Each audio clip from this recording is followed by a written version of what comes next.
Hey everyone, this is Rutamna and you're watching me on Follow. And today we have with us a very, very great writer, Anjum Rajapalli, and a very beautiful actress who's now turned into a writer, Swara Bhaskar.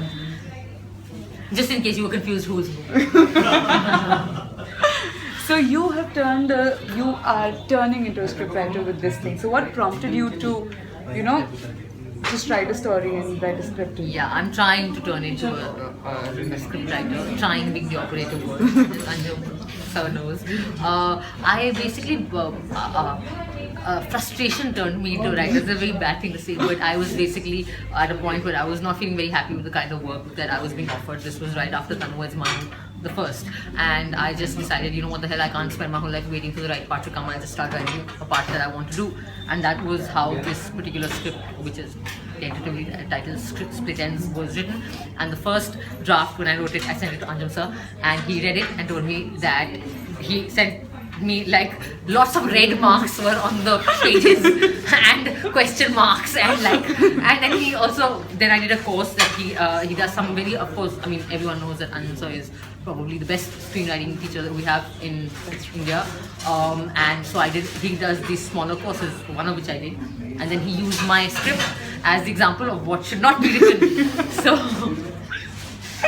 why don't you tell us about that? But I think also very seriously, in answer to your question, let me also add something on her behalf, given that I have known her journey as an artist, in the field of acting as well as writing.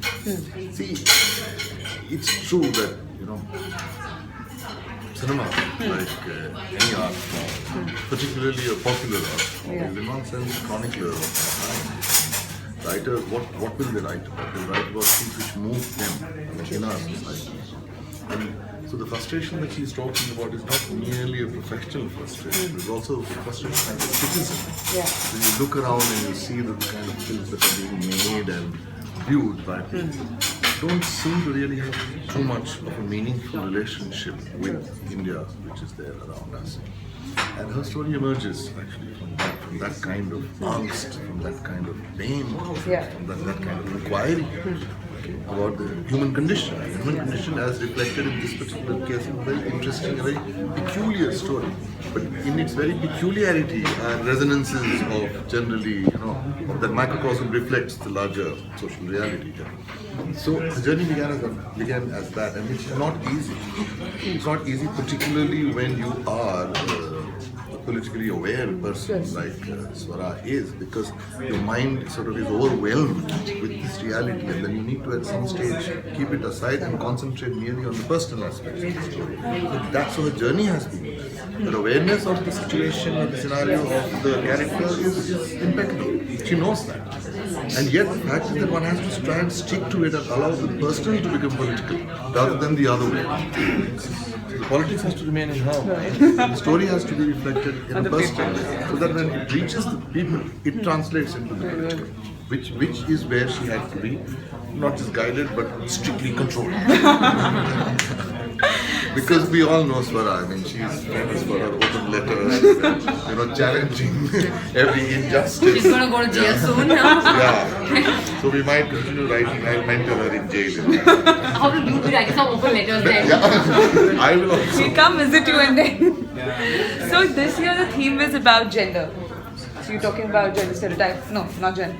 Gender? Well, it's about, but what we wanted is stories which are led by women characters, where the dramaturgy is formed from the issues that emerges from the struggles of women. So a woman character and what is it that she is trying to do, facing, responding to, and what the difficulties of that are essentially. So do you think somewhere, both of you, that there's a dearth of strong female characters in the cinema?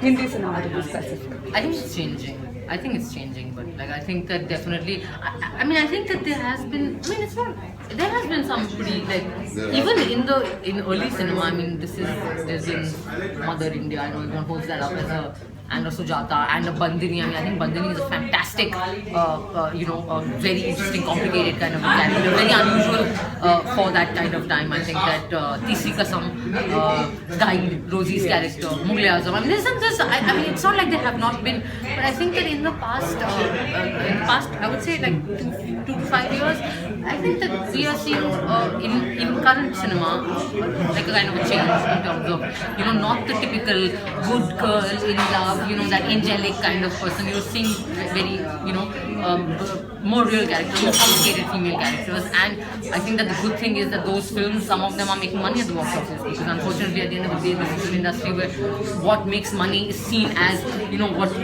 what is valid and is the kind of thing that people then will want to put more money on. So it's kind of, it's like a bit of a cycle. So I think it's great that apart from, of course, those big 100 crore films and those cars flying around and those really amazingly good looking heroes and heroines, and I don't know how they have those bodies, but anyway, it's nice that there are smaller films which are more story centric, where really the script is the hero and the king also making money. And I think that is something that Anshuman sir and people like him, people at places like Asia Societies, India Center, and they have recognized that well before this moment in Bollywood, because it's not like he's been doing this today. I mean, he is someone who has been talking about the needs for training, and also himself is very actively involved in that. I know I've been here for more than 6 years in Bombay, and he was doing that, I think, before that. So I think that is why people like him are very important and special to Bollywood. Even because they are changing the kind of stories that are being written. True. And that is going to change the kind of cinema that is being made. Right, true. So the story that you've written, so do you think you'll be able to read it anytime soon? It translates. I hope you see it soon. It's a script, so I hope that you're able to see it. I have not yet begun pitching it to directors or producers, but as soon as this draft is okay and it's considered respectable and by Arjun sir and not totally trashy, I want to start pitching it. And I've also been caught up with shooting, so I have to. So does your shooting schedule, hamper the speed that you write at? Like, you guys have You're asking the wrong question, so I can't tell the answer to this. It's also very rhythm that I want to say something. See, this, what you pointed out, that in early cinema, if you really look at the work of Mehboob Khan, or Bimal, or Guruza, K.R.C., several people who made big films, star-driven films, within the popular sort of form and sector.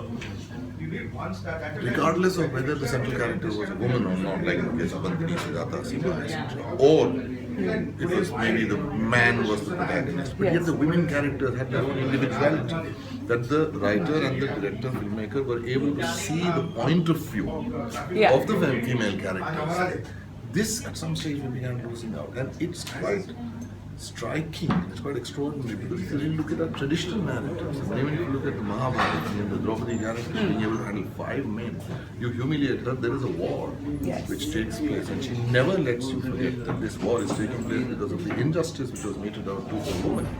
Even in the case of Sita, I mean, generally the patriarchal interpretation of Sita has been that, oh, she's very docile and she's very beautiful. That's a whole lot, that is just one interpretation, which is very male-oriented interpretation. Actually, if you really look at it, there was a tenacity about her. It was her decision to go to the forest. Even though she got picked up, she never succumbed to the fear of, or the allure of something like Raman. And when Ram rejected her, in humiliation, her rebellion at that time was that she decided to kill herself. Agni Pariksha, she said, light fire, because I need to sort of die, I will not suffer this. And in the end, when he goes to her and says, please come, she says, no, thank you, I prefer death. And this humiliation again. So there is a certain independence there, which our original stories inherited. Somewhere along, I think, late 60s, 70s, 80s, things happened, things changed. Suddenly it became a male-dominated thing. We lost our creativity, we seem to lose our imagination also in the process. I mean, the way we were not able to imagine the gender equation. We were not able to imagine a woman character's point of view. So we went by a certain template, which was dominated by men and macho stories and this strange notion of masculinity which started pervading. And even the film making culture changed. Now there is a change happening, and also thanks to brave people, Swara and her generation, which is what gives us hope. and energy to even announce fellowship and expect large responses. 383 applications, you see, including her coming. So that means the time has come. It genuinely is an idea of this time has come that now we must sort of explore and look at how is it that these stories not only cover their own space but also are crafted in a way that she's talking about, which reaches out and appeals to you. So you did have your Neil Madrasa and small chuttu film dealing with some, young girl wanting to not become IAS or something. Who is bothered? Yes. But when you bring it out in the form of a story with a bravura performance, even if I might say so, to her face by her, it works. Then you had your Waiting, you had your Margaret with all these films coming out, gradually I feel these globules will coalesce and you will have a movement which then becomes unstoppable by the market. It doesn't need advanced validation by the market.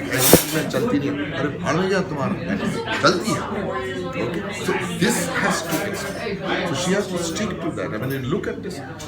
She's an actress. She's successful. She's very much on the rise, very much in demand, moving into the top bracket, slowly but steadily. And yet, the story that she struggles with, She likes the story that she struggles with, you should see. It is real. It is intense, and it is fairly, unrelenting in its honest inquiry and the kind of resolution which is likely to happen in a case like this, but with a woman who's full of her own individuality, who never compromises. So we have a very good feeling about this. In the context of Asian society, in the context of the generation, and in the context of India. You see that this turmoil that we are witnessing outside is leading to voices sort of rising, whether they are protest voices or whether they are voices which are leading voices. Either way. So I think we should sort of await some good times in the next 5 years. Thank you. Thank you.